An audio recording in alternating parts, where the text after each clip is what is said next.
So hey everyone, welcome back to my channel. मेरे channel में आप सभी का स्वागत है। जैसा कि आप सभी जानते हैं, मेरे चैनल पे आपको यूपीटीएलएड रिलेटेड हर फॉर्म, हर नोट्स, हर पीडीएफ एंड आपको सभी फाइल्स, सभी चीज़ें आपको फ्री में पीडीएफ प्रोवाइड मैं कर देती हूँ। ठीक है, चैनल आप लोग को काफ़ी पसंद आता है क्योंकि मैं आप लोगों को कोई फेक न्यूज़ प्रोवाइड नहीं करती हूँ, सिर्फ रियल चीज़ें ही प्रोवाइड करती हूँ। तो फर्स्टली एक चीज़ क्लियर कर देती हूँ कि मेरे चैनल पर आपको डीएलएड की हर रिलेटेड चीज़ें आपको मिल जाएंगी, लेकिन मैं बीएड की चीज़ें भी आपको प्रोवाइड करती हूँ बिकॉज वो आपके डीएलएड से रिलेटेड ही है। तो आज हम बात करेंगे ऑब्जर्वेशन फाइल, जो आपकी डीएलएड के स्टूडेंट्स के लिए और बीएड के स्टूडेंट्स के लिए बहुत महत्वपूर्ण होती है। फाइनल ईयर में आपको एक प्रैक्टिकल में सबमिट करनी होती है। पहले आपको फर्स्ट सेमेस्टर में बनानी होती है, फिर फाइनल सेमेस्टर में। अब आप लोग सोच रहे होंगे ऑब्जर्वेशन फाइल होती क्या है।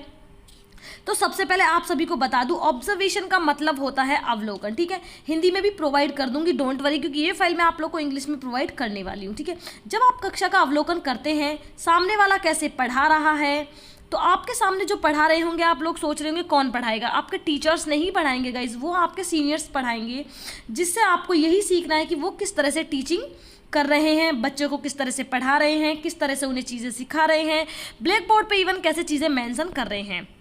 ठीक है, इवन आपको ये तक देखना होगा कि बच्चों को किस तरह वो मैनेज कर रहे हैं, कैसे कैसे प्रश्न उनसे पूछ रहे हैं, हार्ड तो नहीं पूछ रहे हैं, इजी तो नहीं पूछ रहे हैं। ये सब आपको एक रफ कॉपी में नोट करना है, जो आपके सीनियर्स आपकी क्लास ले रहे होंगे। ठीक है, उसी को हम लोग बोलते हैं ऑब्जर्वेशन, यानी कि अवलोकन। सामने वाले के एक्शन से सीखेंगे कि वो किस तरह से एक्शंस कर रहा है, किस तरह से बच्चों को हर चीज़ में मेंशन कर रहा है। तो वो आपका कंप्लीट ऑब्जर्वेशन होता है, जिससे आपको अपनी रफ कॉपी में लिख लेना है। फीडबैक आपको बताना है उस आपके सीनियर्स को कि आपका फीडबैक देना है आपको। अच्छा, यहाँ आपने अच्छा किया, यहाँ आपने गलत किया। तो ये चीज़ें आपको माइक्रो टीचिंग में भी करनी होती हैं। तो आप लोग का डाउट आई थिंक आप लोग का डाउट जो है बिल्कुल क्लियर हो गया होगा। तो अब बात करते हैं ऑब्जर्वेशन फाइल को किस तरह आपको बनाना है। पीडीएफ आप लोग को प्रोवाइड कर दूंगी, डोंट वरी गाइस। पीडीएफ अगर फाइल अच्छी लगे तो प्लीज़ लाइक कर दीजिए, शेयर कर दीजिए, सब्सक्राइब कर दीजिए मेरे चैनल को। तो स्टार्ट करते हैं वीडियो को। तो गाइस, फर्स्ट पेज आपको बनाना होगा ऑब्जर्वेशन फाइल। उसमें आपको अपना नाम लिखना होगा, क्लास लिखनी होगी, रोल नंबर और अपना कॉलेज का नाम, इंस्टीट्यूट है, कॉलेज है, डाइट है, जो आपका है वो आप लोग लिख लीजिए। सो अब बात करते हैं आपका फर्स्ट पेज क्या होगा। थ्योरेटिकल एस्पेक्ट, जिसमें आपको लिखना होगा इंट्रोडक्शन। इंट्रोडक्शन में आप कुछ जो आपके वो हैं सीनियर्स, यानी कि जो आपके साइंटिस्ट हैं, उनके आपको लिखने होंगे।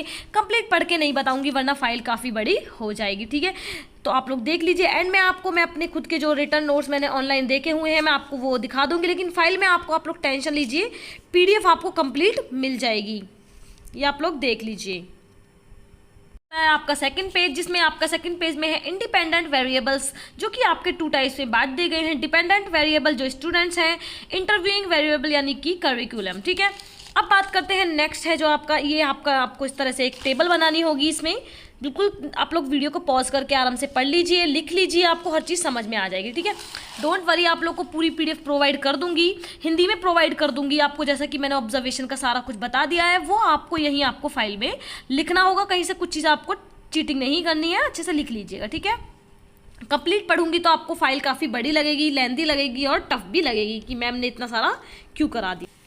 एंड ये है अब आपका फोर्थ पेज, जिसमें प्री एक्टिव स्टेज के बारे में बताना है, इंटर एक्टिव स्टेज के बारे में बताना है एंड पोस्ट एक्टिव स्टेज के बारे में भी बताना है। ये सब चीज़ें आपके टीचर्स के बारे में, यानी कि आपके सीनियर्स के बारे में लिखा हुआ है। अब बात करें, अगर इसमें मैंने लिखा हुआ है teaching is defined as a interactive process primarily involving classroom talks which takes places, ठीक है, between teachers and pupils and occurs during certain definable activities. Okay, अब बात करते हैं characteristic of teachers. Characteristic of teacher के बारे में आपको लिखना होगा, कैरेक्टरिस्टिक क्या क्या है टीचर की। The main objectives of teacher और education is to around development of the child. Effective teachers appear again and again to display certain characteristics. Teacher have a following characteristics. ठीक है, यहीं पर आपका फाइल जो है मैं खत्म करती हूँ। मैं आपको इसके आगे का प्रोसेस जो है वो आपको ऑनलाइन से, जो मैंने आपका कंटेंट लिया हुआ है, क्योंकि कंटेंट मेरा पुराना है, वो कंटेंट आपका नहीं चलेगा। नए कंटेंट पे आपको प्रोवाइड कर दूंगी पीडीएफ कंप्लीट, जो मेरे खुद के हैंड रिटन होंगे। ओके, बात करते हैं आगे।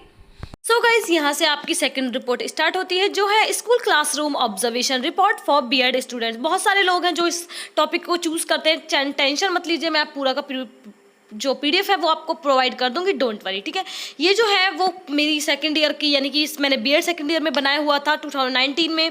ये मेरी कंप्लीट हमारी नेट पे डली हुई है। ठीक है। इस तरह से आपको कंप्लीट लिखना होगा, सारी चीज़ें आपको स्कूल के बारे में लिखनी होंगी। किसी तरह का आपको कोई भी डाउट हो तो आप लोग मुझे कमेंट बॉक्स में कर सकते हैं, डिस्क्रिप्शन बॉक्स में आपको PDF मिल जाएगी, डोंट वरी। ठीक है, अब बात करते हैं इसमें फिजिकल फैसिलिटीज़ भी दी हुई हैं, वो सारी चीज़ें बारे में बताया हुआ है, शेप ऑफ क्लास का दिया हुआ है, डोर्स एंड विंडोज़ के बारे में आपको हर चीज़, student sitting system, black board के बारे में, writing tables, provision of artificial lightning and ventilation. ठीक है, लाइटनिंग एंड वेंटिलेशन के बारे में दिया हुआ है, टीचर्स टेबल एंड चेयर के बारे में दिया हुआ है। सारी चीज़ें आपको लिखनी होंगी बीएड में, यही चीज़ें सारी मेन होती है। कलर ऑफ द क्लासरूम आपको लिखना होगा, अदर फर्नीचर के बारे में लिखना होगा, ये सारी चीज़ें आपको लिखनी होंगी बिकॉज हम ऑब्जर्वेशन कर रहे हैं अब क्लासरूम के ऊपर। ठीक है, यहाँ तक आप लोग को कोई इशू नहीं होना चाहिए बिल्कुल भी। ठीक है, बात करते हैं इसके आगे की, जिसमें आपको चीज़ें अच्छी अच्छी लिखनी होंगी। असेसमेंट की अगर बात करें तो strength of the teacher, good controlling power over the class, ये टीचर के बारे में जो आपकी जो राय है आप लोग में, यानी कि आपके जो भी व्यूज़ हैं वो सारे आपको यहाँ पर लिखना होगा कि टीचर आपको किस तरह से लगा। ठीक है, यहाँ पर आप लोगों को कोई भी इशू नहीं होना चाहिए, कंप्लीट आप लोग इसी तरह अपनी कॉपी पे लिख सकते हैं। सारा का सारा ये आपने देख लिया, मैंने कंप्लीट आप लोग को दिया हुआ है। वीडियो अच्छी लगे तो प्लीज़ लाइक कर दीजिए, शेयर कर दीजिए, सब्सक्राइब कर दीजिए मेरे चैनल को। Thank you for watching.